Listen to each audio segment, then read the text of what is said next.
What's up, traders? Welcome to another C-Space trading video. As always, I'd like to welcome my subscribers. Guys, I definitely appreciate a follow along.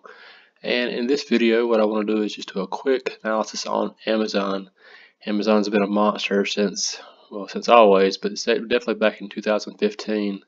You see here on the weekly chart that it kind of started to break out of this sideways trade and started to incline, and over the years, and especially back in the end of 2017, it really did take off, and it's kind of went straight north ever since. So if you were lucky enough to buy this thing at $300 a share, congratulations, and sit on it this long, congratulations, you're much better off than you were a few years ago. But here, let's see what we're looking at today. I'm going to zoom in a little closer here. Just kind of look at it, and it's been pretty consistent, been pretty steady, and there is this kind of tight channel that has formed this trading within. We can get a better understanding. Let's look at the daily and bring it back out a little bit, and you still see that channel it's in, especially ever since that last big pullback. So let's go ahead and draw that from this pivot point where it had a downtrend, then it pivot back up. That's not a good one. I don't know why I drew there, but let's go here to the bottom here. And then what I want to do is try to hit as many points on the way back. Just hit as many points you can. As you see, I'm doing so. And I don't worry about these outliers. It's kind of a blimp that just kind of happened one day. It shot below that and then came right back up, and it did it again here. However, I'm trying to hit these points where it does consistently trade at. And on the opposite side, I like to get a parallel line and do the same thing. Just hit these points where you see where it pivoted, where it kind of pulled back a little, and get as many on there as you can, and exclude these blimps here where it kind of shot up and then came right back down. I'm not really sure if that was some major news, great earnings, but besides the point.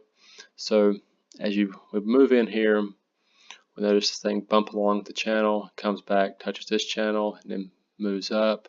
However, the last couple of times it has been trying to run to the top of this channel. It's pulled back before getting there. That's showing a little bit of sign of weakness. There's no buyers really pushing that.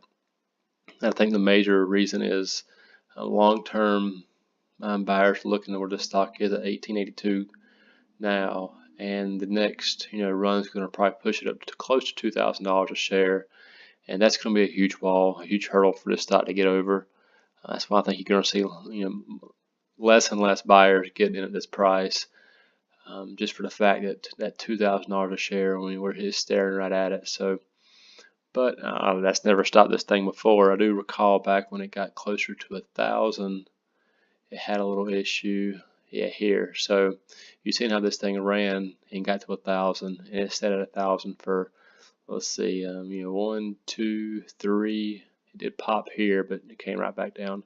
4, 5, almost a half a year, 6 months of trading, where it really did nothing except run between 940 up to about 1,040, and it just sat there for 6 months. So I think that's why you're starting to see a little weakness with the buying here. That's not really running up and hitting this channel anymore. Not saying it's not going to the next several days, because it possibly could happen. However, the closer you get to this $2,000 share here, more likelihood you're going to see less buyers come in and wait to see if it pops through, with confirming that that wall is no longer there, or if there's going to be a pullback where you can get in a cheaper price, maybe even down here closer to $1,500 or $1,700. But no one knows now, so I think that is why you're seeing it slow down. However, on Friday it did run down and almost touched the 20-day moving average, and then closed above the 9-day moving average and created this hammer. I'm always a big fan of hammers on the in a downtrend. That's usually a good sign of the stop of the downtrend. It could easily go sideways here for a couple days and then move up, or it could possibly it could start running back towards north of this channel.